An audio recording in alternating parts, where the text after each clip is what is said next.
여러분, 물 때문에 흥했다가 또 물 때문에 사라져버린 제국이 있다면 믿으시겠어요? 풍요와 재앙, 이 두 얼굴을 가진 물을 지배하면서 동남아시아를 호령했던 중세 초강대국. 자, 오늘 이야기의 주인공 바로 앙코르 제국입니다. 그 거대한 도전과 놀라운 지혜의 역사 속으로 지금부터 함께 들어가 보시죠. 한쪽에서는 모든 걸 집어삼킬 듯이 물이 넘쳐나는데 다른 한쪽에서는 모든 게 바싹 말라붙는다. 정말 극단적이죠? 이 한 문장 안에 앙코르 제국이 마주해야 했던 거대한 운명이 다 담겨 있습니다.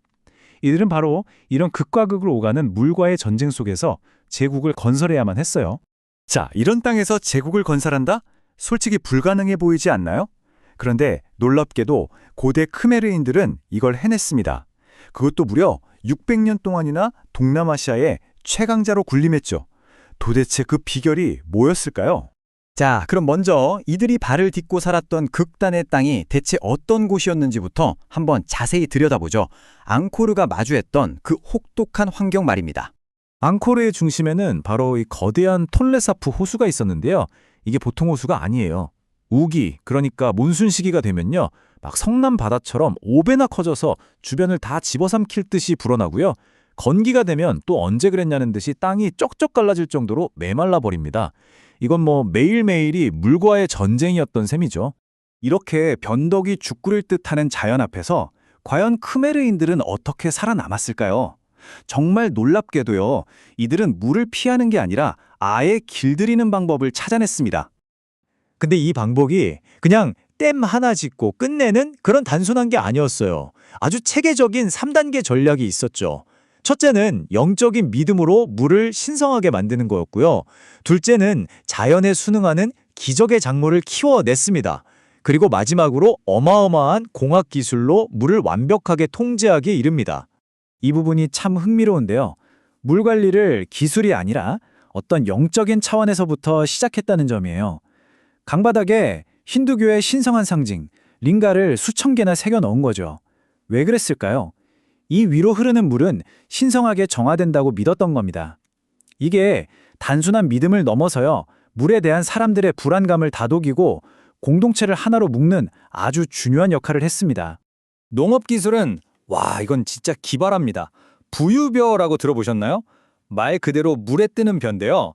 이게 홍수로 물이 막 차올라도 물에 잠기는 게 아니라요, 하루에 무려 10cm씩 쑥쑥 자라서 물 위로 고개를 내밀어요. 홍수랑 싸우는 대신에 그 흐름을 이용하는 지혜를 보여준 거죠. 정말 대단하지 않나요? 그리고 드디어 앙코르 공학기술의 하이라이트가 등장합니다. 바로 이 서바라이라는 거대한 인공 저수지인데요. 크기가 상상이 가시나요? 길이가 8km에 폭이 2km예요. 근데 더 놀라운 건 1000년이 지난 지금도 여기에 500억 리터의 물을 담을 수 있다는 겁니다. 이게 어느 정도냐면요, 올림픽 규격 수영장 2천만 개를 채울 수 있는 양이에요. 상상이 안 되죠? 이 물이 바로 끔찍한 가뭄을 이겨내게 해준 제국의 생명줄이었습니다. 자, 이렇게 물을 완벽하게 다스리게 되자 앙코르는 역사상 가장 찬란한 황금기를 맞이하게 됩니다. 그럼 이제부터 물이 어떻게 제국의 부와 권력 그리고 이 위대한 문명을 꽃피웠는지 한번 따라가 보시죠. 결과는 정말 상상을 초월했습니다. 물 공급이 안정되니까요, 곡물 수확량이 글쎄요, 무려 4배나 늘어난 겁니다. 먹을 게 이렇게 넘쳐나니 이게 곧 힘이고 권력이었죠. 이 힘을 바탕으로 거대한 사원을 짓고 또 영토를 넓혀나가는 강력한 엔진이 되어주었습니다. 이렇게 쌓인 부는 어마어마한 사회 기반 시설, 즉 인프라 건설로 이어졌습니다. 고대 로마의 도로망과 맞먹는 총 길이가 1000km에 달하는 도로가 제국 구석구석을 핏줄처럼 연결했어요. 이 길은 그냥 사람이 다니는 길이 아니라 군대와 물자를 실어 나르는 제국의 대동맥이었던 셈이죠. 제국은 점점 더 정교하고 조직화된 사회로 발전해 나갑니다. 예를 들어 프레아칸 같은 사원들은요, 우리가 생각하는 그냥 기도만 하는 곳이 아니었어요. 거의 10만 명에 달하는 공무원을 관리하는, 말하자면 오늘날의 정부 청사였고요. 동시에 최고의 학자들이 모이는 대학이기도 했습니다. 행정과 교육, 종교가 결합된 거대한 복합단지였던 거죠. 그리고 마침내 이 황금기의 정점에서 인류 역사상 가장 위대한 건축물 중 하나인 앙코르 와트가 탄생합니다.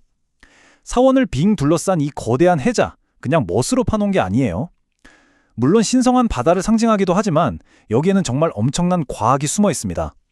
이 해자가 지하수 수위를 일정하게 조절해서 이 무거운 석조 건축물이 무너지지 않고 천년을 버티게 해주는 핵심 안정장치 역할을 하는 겁니다. 정말 아름다움과 과학이 완벽하게 만난 천재적인 발상이라고밖에 할 수 없죠. 하지만 영원한 제국은 없죠. 물을 지배하면서 거의 신의 경지에 올랐던 이 위대한 제국이 대체 왜 어떻게 서서히 힘을 잃고 역사 속으로 사라져갔을까요? 첫 번째 균열은 아주 깊은 곳에서 시작됐습니다. 바로 사람들의 믿음이었죠. 자야바르만 7세라는 왕이 새로운 불교를 받아들였는데 한 100년쯤 지나니까 기존의 힌두교를 믿던 강경파들이 이걸 문제 삼고 들고 일어난 거예요. 이 종교 갈등이 결국 제국을 안에서부터 갈라놓게 됩니다. 물을 다스리기 위해 똘똘 뭉쳤던 그 단단했던 결속력에 금이 가기 시작한 거죠. 엎친 데에 덮친 격으로 여재앙이 한꺼번에 몰아닥칩니다. 수십 년 동안이나 계속된 끔찍한 대가뭄 때문에 그들이 그토록 자랑하던 수자원 시스템이 완전히 쓸모없게 되어버렸고요. 또 경제의 중심이 내륙에서 바다로 옮겨가면서 수도는 점점 활기를 잃어갔습니다. 사람들이 떠나버리니 거대한 수로나 저수지를 유지, 보수할 사람도 없었죠. 결국 이렇게 속부터 약해진 앙코르는 1431년 이웃나라의 침공 한 번에 힘없이 무너지고 맙니다. 이렇게 앙코르 제국은 역사 속으로 사라졌습니다. 하지만 그 위대했던 정신과 유산은 오늘날 캄보디아 사람들의 삶 속에 아주 생생하게 살아 숨쉬고 있습니다. 앙코르와트 벽을 보면요, 2,000명이 넘는 천상의 무이 압사라가 춤을 추고 있는 모습이 새겨져 있어요. 그런데 정말 놀랍게도 이 춤이 오늘날 캄보디아에서 가장 아름다운 전통춤으로 되살아났습니다. 마치 1000년 전 돌 속에 잠들어 있던 영혼이 깨어나서 우리 눈앞에서 다시 춤을 추는 것 같지 않나요? 고도의 예술이 현대의 문화로 고스란히 이어진 거죠. 살아있는 전통이 또 있습니다. 매년 톨레사프 호수에서 열리는 이 용선 경주는 캄보디아에서 가장 큰 축제인데요. 이 선수들이 노젓는 방식이 아주 독특하거든요. 근데 이게 알고 보니 800년 전 앙코르 해군이 전투에서 쓰던 기술이라고 해요. 정말 놀랍죠? 생존을 위한 치열한 전투 기술이 지금은 모두가 함께 즐기는 화합과 평화의 축제로 바뀐 겁니다. 앙코르의 이야기는 우리에게 아주 중요한 교훈을 남깁니다. 그들은 물이라는 가장 큰 위기를 오히려 가장 큰 기회로 만들면서 번영을 누렸죠. 하지만 세상이 변했을 때 아이러니하게도 그들의 가장 큰 강점이었던 그 거대한 물 관리 시스템이 오히려 변화의 발목을 잡는 족쇄가 되어버렸습니다. 이건 오늘을 사는 우리에게도 아주 의미심장한 질문을 던져요. 한때 우리를 성공으로 이끌었던 과거의 방식이 더 이상 통하지 않을 때 우리는 과연 어떻게 적응하고 변화해야 할까요? 앙코르의 흥망성쇠가 우리에게 남긴 묵직한 질문입니다.